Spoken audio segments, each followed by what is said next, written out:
So here we are, and approaching the end of the year, and approaching the last of these Movies by Month videos that I'm going to make. Because, yeah, I'm just afraid I'm kind of running out of steam with these. Now, I know that we've all had a good time with them, and at least I have. I've had a good time making them, but to be honest, don't really have the time in my life or the space for this, and I'll see what else I can do. Maybe rearrange things a bit, maybe take on some different stuff, maybe just shut the whole channel down. We'll see what happens, don't panic. I'm sure nothing bad will come from it. But in any case, here's what I watched in December. And in with the last of our Friday-Sunday film nights of the year was December's slightly bonkers, if also kind of fun movie, A Simple Favour. Now this screwball black comedy was all about Anna Kendrick, who's kind of an obsessive-compulsive single mother and vlogger, who makes the mistake of befriending the take-charge, carefree fashion exec mother of her kid's pal. Then one day, she offers to babysit, only for the mother to vanish, leaving her holding the baby, literally. And then she starts investigating the disappearance. Now, this is kind of like Gone Girl met one of the old Goldie Hawn movies from the late 80s, and she does increasingly daft things, gets into weird situations while trying to sniff out clues, and it's fun and kind of funny, and Anna Kendrick does a really good job in it, and I'd give it 3 out of 5. It's tonally a bit all over the place, there's a few threads that don't really make a lot of sense, and it's not a bad place to put a pin in it for the year with picture watching with a few pals. In December I also got into some family entertainment.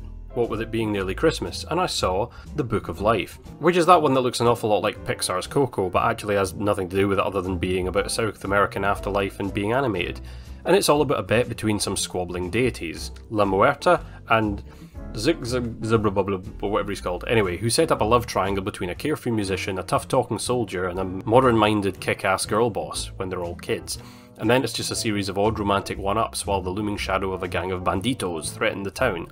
And it's kind of fun, although it's super simplistic, and it's a little bit thin of a story if you're over the age of 12. 3 out of 5, not a bad time at all, but really, I mean, nothing exceptional. Another animated film I saw this month was the calendrically apt Scrooge: A Christmas Carol, which I didn't realise until about 20 minutes in is actually just a new version of the classic 1970s musical Scrooge, the one that had Albert Finney and Obi-Wan Kenobi in it. Anyway, this version does kind of mix things up a little bit, I mean literally remixing most of the songs to the point that a few of them were completely unrecognisable to me, and having some real fun with the familiar story. Notably, it's also one of the most reasonable and gentle versions of Scrooge I've ever seen, as from the start he's already leaning towards being a nice guy, and he has a big cute fluffy dog. It's also one of the shorter versions of ACC I've seen, and it cuts out a lot. I mean, it's not as short as the Disney animated one with Mickey Mouse and Scrooge McDuck, but if you've got younger ones around and you want an alternative to watching Muppets for the 5 millionth time, this is a fun wee distraction. So yeah, 3 out of 5. It's a pretty fair version of the classic story that you might end up enjoying.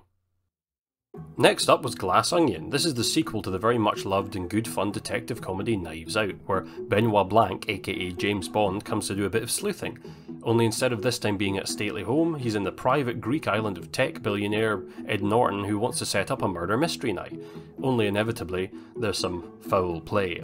Now, while Knives Out was just kind of plain fun and a clever subversion of the standard sort of Agatha Christie murder mystery story, Glass Onion is a bit more experimental, and it didn't quite work as well for me. I mean, it's still funny in points, and it's good fun to see all these actors really having a good time with zany characters, but there's a few times that it's just a bit too silly and a bit too clever for its own good, and everyone's a bit too much of a dickhead out of the cast, and the film keeps trying to pull cinematic tricks to fool the audience, which feels cheap rather than clever. So I'll give it 3 out of 5 because I did have a good time with it, but it's nowhere near as good as the first film, and to be honest, it's not one I can really imagine myself rushing back to rewatch.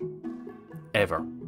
And on a similar vein, I also saw the movie See How They Run, which is a smart and funny wee comedy also playing into the murder mystery genre, but this one's actually about a murder during the theatrical run of The Mousetrap, which is the famous Agatha Christie story and play that's been running just about forever at the West End of London. And this is about an over-eager young policewoman and an old alcoholic detective playing out the tropes of the genre, all while making fun of the tropes of the genre and investigating a weird killing in the theatre. And it's funny, it's campy, it's silly, it definitely has a lot of nods from the work of Wes Anderson, which is plain from the camera work and the style.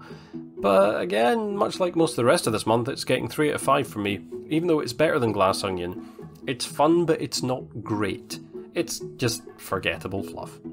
And just before the bells rang in the new year, I made it out to see a movie at the Pictures just between Christmas and Hogmanay.